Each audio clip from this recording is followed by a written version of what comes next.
आप लोगों ने सुना ही होगा, बुलाती है पर जाने का नहीं। तो आज का एक कन्वर्सेशन कुछ ऐसा ही है।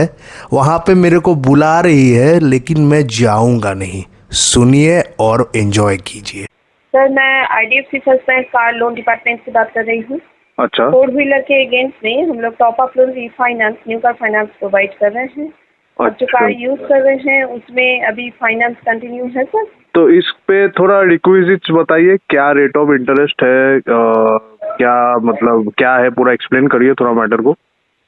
हाँ, बोल रहे हैं जैसे गाड़ी का जो वैल्यूएशन है एट प्रेजेंट, उसका गाड़ी में अगर फाइनेंस है या लोन फ्री है, सबसे पहले ये बताइए। गाड़ी फाइनेंस्ड है।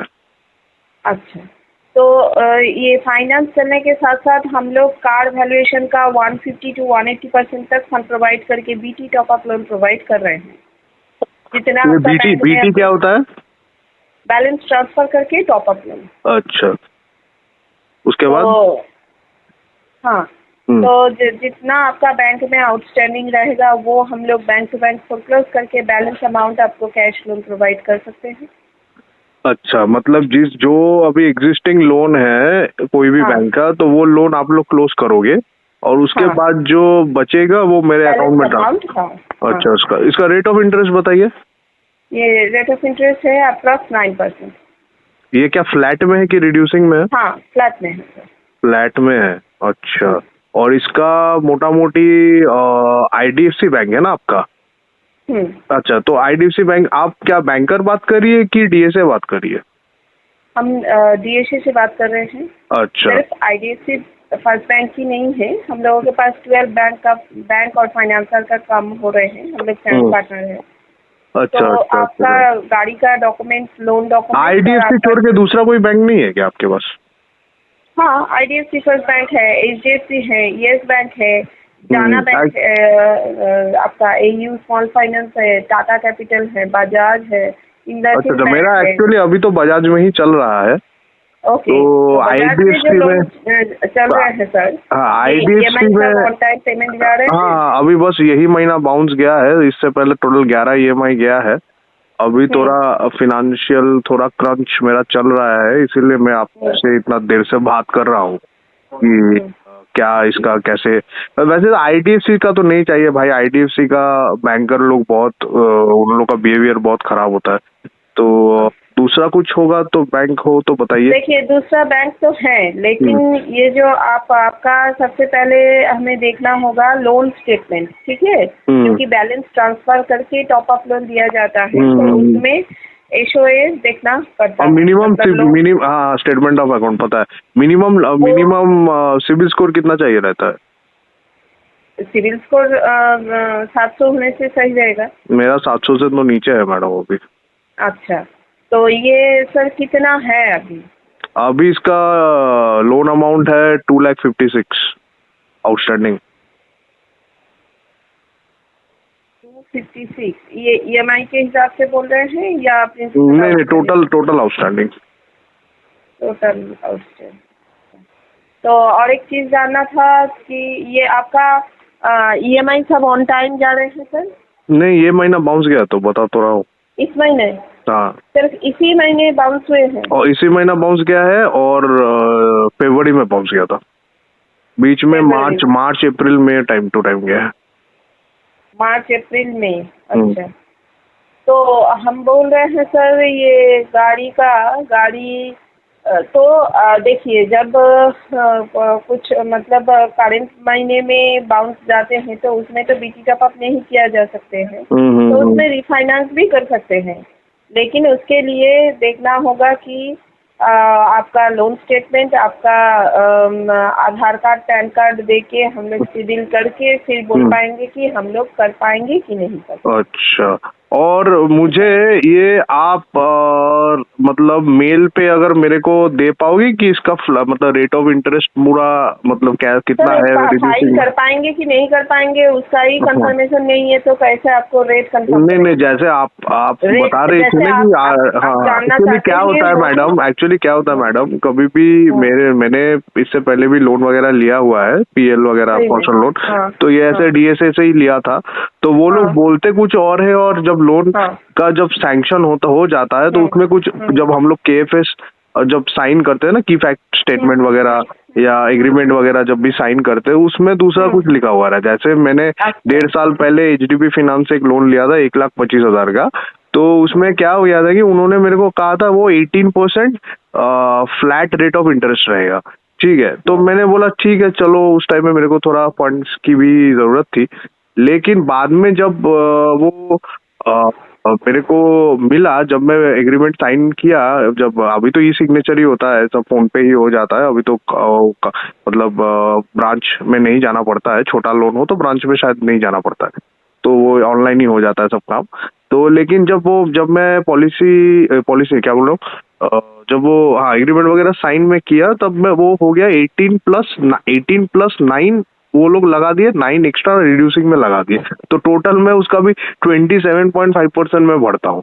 तो यही थोड़ा ना DSA लोग थोड़ा मिसगाइड आपको क्या बोले थे कि 18%? हाँ 18%, हाँ नॉर्मली देखिए नॉर्मल, हाँ देखिए नॉर्मल, हाँ 18.5% जो है उसका फ्लैट है, तो रिड्यूसिंग में वही होता है। नहीं, यही तो मिसगाइडेंस है ये। आप जब कोई भी कस्टमर के पास जाओगे, उसको ये बताओगे कि 18.5%, तो वो कस्टमर वो तो वही सोचेगा ना कि 18.5% रेट ऑफ इंटरेस्ट में मेरे को मिल रहा है, लेकिन उसके साथ एक्स्ट्रा जा रहा है। नहीं, वही तो खेला तो मेनली वही पे है ना, मेन गेम तो वही पे बदलता है पूरा। तो कस्टमर ट्रैप में तो at the end of the day customer, मतलब आप समझ रहे ना मैं क्या बोलने की कोशिश कर रहा हूँ। आप अब 1 मिनट देंगे सर, हम कुछ बोलना चाहते हैं। हाँ बोलिए। तो ये जो आप पूछ रहे हैं सर, सबसे पहला बात है कि लोन स्टेटमेंट और आपका आधार कार्ड, पैन कार्ड, ये फोन नंबर, ये तीनों चीज देके हम लोग पहले देखेंगे कि लोन स्टेटमेंट में से और आपका सिविल चेक करके हम लोग कर पाएंगे कि नहीं कर पाएंगे। राइट, वो तो एलिजिबिलिटी चेक होता है वैसे। अगर कर पाएंगे तो फिर बाकी का डॉक्यूमेंट्स हम बोलेंगे कि आप हमें शेयर कीजिए, हम लोग फाइल प्रोसेस कर पाएंगे। ठीक है, मैं तो समझ गया मैटर। उसके आगे का है, जब फाइल सिस्टम से अप्रूव्ड होते हैं, ठीक है, फाइल सिस्टम से अप्रूव्ड होने के बाद आपका लोन अमाउंट क्या है, आपका EMI क्या है, आपका रेट ऑफ इंटरेस्ट क्या आपको मिला है, टेन्योर कितना मिला है, आपका EMI कितना आएगा, सब आपको डिटेल्स दिया जाएगा। ओके, उसके बाद आप अगर एग्री करते हैं तभी हम लोग डिसबर्समेंट के लिए फाइल को मूव करते हैं। अगर नहीं, चलो ये तो अच्छा, ये तो एग्री अच्छा नहीं करते हैं तो फाइल वहीं पे कैंसिल। हाँ, ये तो अच्छा मैटर है, नहीं कि आपको डिसबर्समेंट लेना ही होगा। ये तो अच्छा मैटर है, लेकिन प्रॉब्लम क्या होता है ना हाँ, ये तो अच्छा मैटर है, आपने ये कह दिया, पहले से ही कह दिया, तो कस्टमर क्या हो गया, कस्टमर थोड़ा अलर्ट हो गया। लेकिन ज्यादातर केस में ये कस्टमर इतना पूछता ही नहीं है कि कैसा क्या है क्या नहीं है। बाद में क्योंकि मैं फंसा हूँ ना, इसीलिए मैं थोड़ा पहले से आपको हम लोग बता देते हैं कि देखिए आप कहाँ से बात कर रही है वैसे? हम बात कर रहे हैं, ये आपका लेक मार्केट है ना। अच्छा, लेक मार्केट, अच्छा, हाँ, मैं तो मेरे पास ही है, मैं कस्बा में रहता हूँ। तो ये लेक मॉल का अपोजिट साइड में ही है, वहीं से बात कर रहे हैं। और हम लोगों का यही है सर, हम लोग सभी क्लाइंट को यही बताते हैं कि देखिए अप्रॉक्स 9% फ्लैट रेट में हम लोग दे रहे हैं। अब आपका प्रोफाइल क्या है हम कॉलिंग के थ्रू नहीं जान पा रहे हैं।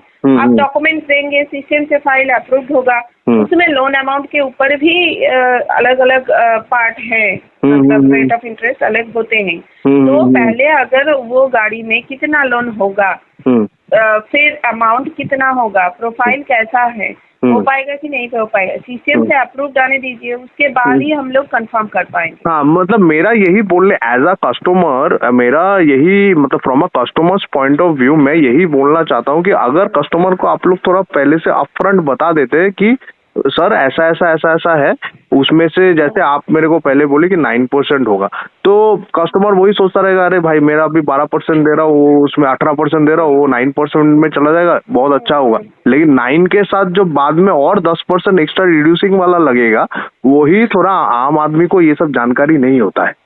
नहीं तो सर, हाँ। जब अप्रूवल होते हैं हाँ, तो हाँ। अप्रूवल के टाइम पे आपके पास हम लोग पूरा भेज देते हैं, अच्छा, टोटल लोन अच्छा। ये है, आपका रेट ऑफ इंटरेस्ट ये है, अच्छा। आपका ईएमआई इतना आएगा, टेन्योर इतना मिलेगा। नहीं यही तो अगर मैं आप बोल रहा हूँ कि interested ऐसा हैं, आई रियली अप्रिशिएट ये आप जैसे डीएसए भी अभी भी मार्केट में काम कर रहे हैं कि जो पूरा अपफ्रंट बता ऐसा दे कोई रहे जबरदस्ती अभी नहीं है। बहुत सारे मैं खुद फंसा हूँ ना, मेरे को इसीलिए तो पता है क्योंकि मैं जब और भी उन लोगों सभी से कंपनी का ऐसा ही है सर। नहीं, जब उसमें आपका क्या होता है ना कि नया डीएसए फाइल होते हैं, एक्चुअली क्या होता है, जैसे डीएसए का भी एक टारगेट होता है कि फाइल निकालना पड़ेगा या बेचना पड़ेगा। तो उसमें क्या होता है ना कि वो कस्टमर को थोड़ा मिसगाइड कर देता है अपना पे आउट के लिए या अपना एजेंसी का पे आउट के लिए। तो उसमें क्या होता है ना 1% उसमें, हाँ ऐसा ही होता है क्योंकि मैं 10 साल पहले मैं खुद रिकवरी एजेंट रह चुका हूँ, तो डीआरए मैंने भी किया है, तो मेरे को थोड़ा बहुत नॉलेज तो है। साल से ये डीएसए में काम कर रहे हैं सर। हाँ। तो आप जैसे डीएसए में काम कर रहे हैं, मैंने डीआरए में काम किया है, मैंने आईआईबीएफ से डीआरए सर्टिफिकेशन भी किया है। तो मैं अभी खुद का बिजनेस में हूँ और ये यूट्यूब में चैनल भी चलाता हूँ। मेरा ये चैनल में मतलब ये लोन्स वगैरह ये सब के बारे में मैं डिस्कस करता हूँ, इसीलिए मैं थोड़ा आपको डिटेल में पूछा कि ऐसा क्या है कि ना नहीं। कुछ माइंड मत कीजिएगा, ঠিক আছে? मतलब আমি একজন বাঙালি ছেলেই, আমি হিন্দিতে আপনার সঙ্গে কথা বললাম কারণ হচ্ছে আমি কলটাকে রেকর্ড করেছি আর কি, ঠিক আছে? হ্যাঁ, তো এটার জন্যই কিছু মাইন্ড করবেন না, তো এটাই আমি চ্যানেলে ডিসকাস করার জন্য আমি এগুলো মানে হিন্দিতে কথা বলে এগুলোকে আমি কন্টেন্ট বানাই আর কি। ঠিক আছে, থ্যাংক ইউ দিদি। ওকে, যদি কোনো হ্যাঁ, যদি রিকোয়ারমেন্ট থাকে আমি শিওর জানাবো। না আমি আপনাকে যেটা বললাম যে ওই এইচডিবি ফিনান্সে আমি নিজে একজন ভুক্তভোগী, এটা সত্যি কথা। আমি হয়তো দু একটা কথা হয়তো বাড়িয়ে চড়িয়ে আপনাকে বলেছি, বাট এইচডিবি ফিনান্সের যে লোনটা আমার সাথে একটু ঘাপলা হয়েছে, এটা মানে আমি নিজে ভুক্তভোগী আর কি, তার জন্যই আপনাকে আমি ডিসকাস করলাম ব্যাপারটা।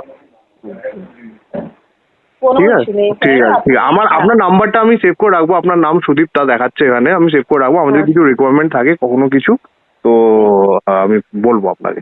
ঠিক আছে, sure, okay, thank you madam. হ্যাঁ।